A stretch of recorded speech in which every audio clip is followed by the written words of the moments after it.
Todos sabemos que el control de una empresa, pues la tienen los accionistas. Y los accionistas tienen un poder que podrá ser mayor o menor en virtud del número de acciones que tengan en esa empresa. Lo que les dará lugar, lógicamente, a la obtención de mayores o de menores beneficios y también lo que le dará derecho a votar en las juntas generales de accionistas que haya en esa empresa.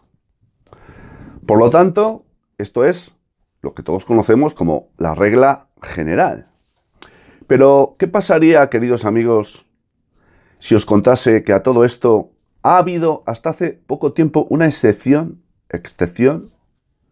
la que se ha dado en llamar la acción de oro, y que actualmente ya no está vigente, pero que hay algunas modificaciones legislativas que han tratado de emularla de alguna manera? Estoy refiriéndome a las modificaciones llevadas a cabo en el año 2020 por el gobierno de Pedro Sánchez, cuando, o mejor dicho, con ocasión de la dichosa pandemia, ¿verdad? Bien, queridos amigos de la Ventana Esmeralda, gracias por estar aquí una vez más. Os agradezco mucho vuestra asistencia.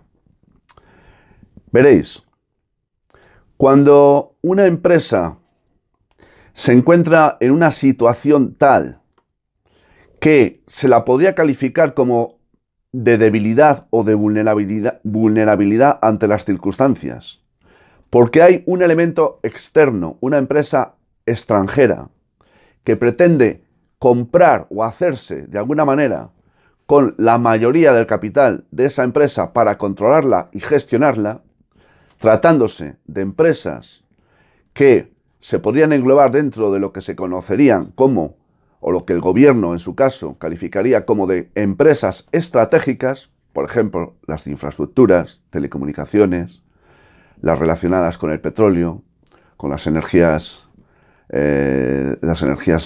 materias primas principales, etcétera.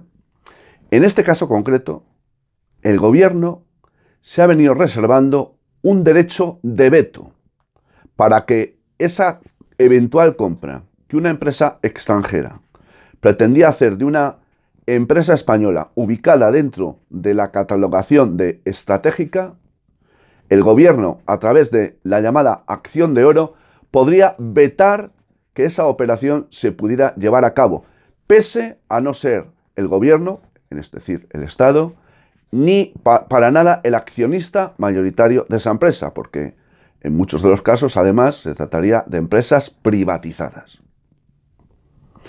Os estaréis preguntando, queridos amigos de la Ventana Esmeralda, gracias por estar aquí, os lo repito una vez más, que bueno, que esto que os estoy contando, primero, ¿está vigente?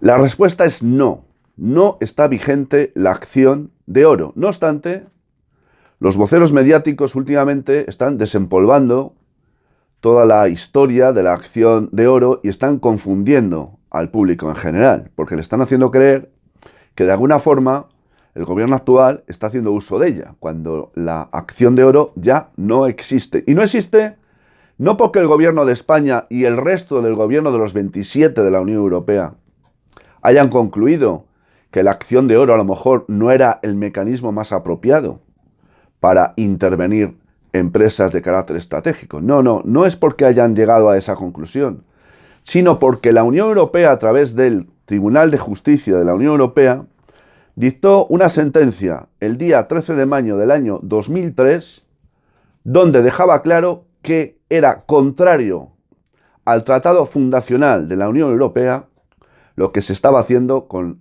la llamada acción de oro, porque contravenía los artículos 49 y 63 de dicho texto fundacional, que hablan respectivamente de la libertad de establecimiento de empresas y de la libertad de circulación de capitales. A partir de ese momento no le quedó al gobierno español y también al gobierno alemán, que las tuvo con la Unión Europea, porque tenía una acción de oro que se llamó la acción Volkswagen, ¿verdad?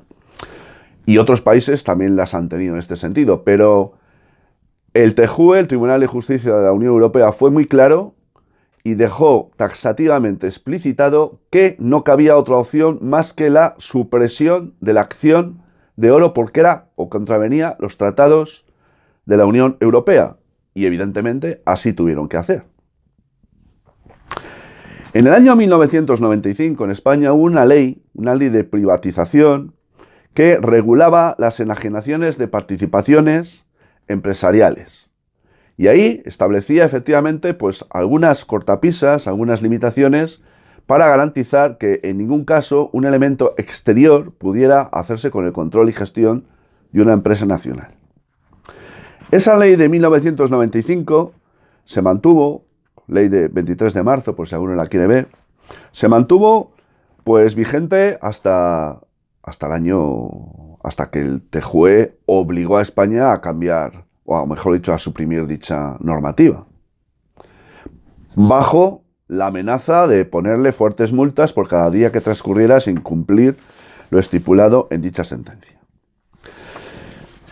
Y luego se mantuvo la situación como se mantuvo. Es verdad que el gobierno de José María Aznar intentó modificar la ley anterior, la del 95, y dejaba, bueno, algunas cortapisas, bueno, que sí, que se podría efectivamente, que había que poner unos límites al intervencionismo de una entidad extranjera, aprovechando la debilidad de una empresa española por las circunstancias que fueran, pero ponía algunas limitaciones, ¿verdad?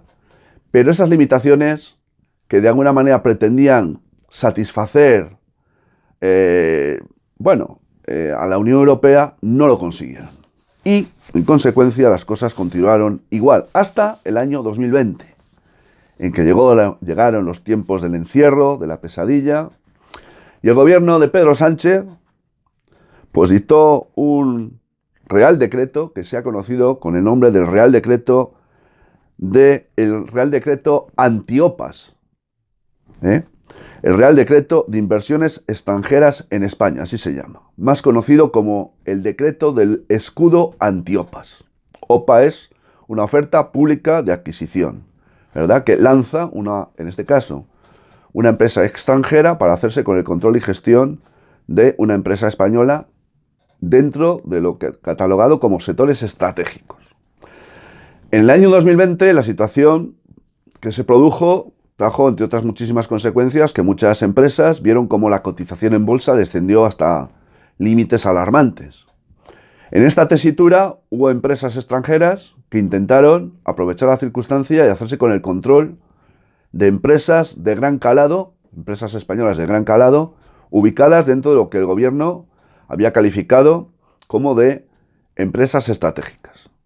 Y para impedirlo, lo que hizo el gobierno de Pedro Sánchez con este Real Decreto, repito, de Inversiones Extranjeras en España, conocido como Escudo Antiopas, fue establecer no la recuperación de la acción de oro, que estaba prohibida, pero sí el establecimiento de una serie de limitaciones, de tal manera que imponía que cualquier empresa extranjera que quisiera comprar acciones o participaciones de una empresa española, empresa estratégica, no podría superar en ningún caso dicha compra el 10% del total de su volumen. No podía superar el 10% del total de su volumen. Es una medida restrictiva que algunos siguen considerando que vulnera el Tratado Fundacional de la Unión Europea. Otros, por el contrario, entienden que no, que es un mecanismo proteccionista frente a, el apetito desmesurado, aprovechando la debilidad de ciertas empresas españolas en un momento dado para hacerse con su control y gestión, y consideran que es una medida proteccionista que está bien. Pero otros entienden que no. Incluso hay quien sostiene que de ninguna manera se puede seguir manteniendo esta posición. No estoy seguro, pero creo que el Partido Popular está por la tesitura de acabar o de suprimir esta norma. Pero esta es, hoy por hoy, lo que tenemos. Por tanto, cuando le oigáis a decir a alguien algo sobre la acción de oro, ya sabréis a qué os estáis refiriendo. Es el veto que el Estado ejercería sobre ciertas medidas provenientes del exterior tendentes a controlar o gestionar una empresa española catalogada o calificada como de estratégica. Bien, la acción de oro, como digo, no está permitida, no existe. En España sí existió, aunque nunca se ejecutó, pero sí existió, hasta el año 2003, que el TJUE, Europa, impuso la obligatoriedad de su abolición, algo que ineludiblemente hubo que hacer. Pues queridos amigos, después de lo que os he contado, creo que de momento tenéis suficiente, por lo menos para tener una idea bastante cabal de lo que es la acción de oro. Yo tengo que reconocer que es un tema que hasta no hace mucho tiempo tampoco conocía muy bien de qué trataba. Me he dedicado un poco a estudiarlo, a verlo, para poder contaros lo que os estoy contando ahora, pero tengo que reconocer que aunque no me era extraño a mis oídos dicha denominación, dicha terminología, lo cierto y verdad es que no conocía muy bien su consistencia. Pero bueno, espero haberos podido ser útil en este vídeo, en estos 10 minutos. Gracias amigos, hasta muy pronto, salud y libertad para todos.